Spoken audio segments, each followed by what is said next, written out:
النبي صلى الله عليه وآله وحوله مجموعة.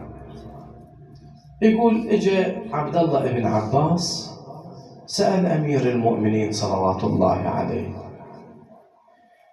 قال: ما بال الثاني عاقب جميع عماله وترك قنفذ لم يعاقبه؟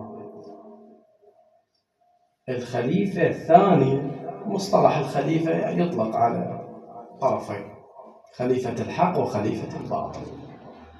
ما بال قدم إعفاء لقنفذ وعاقب جميع الولاة، عندهم اختلاس في الأموال. يقول: فلما سمع أمير المؤمنين ذلك اغرورقت عيناه بالدموع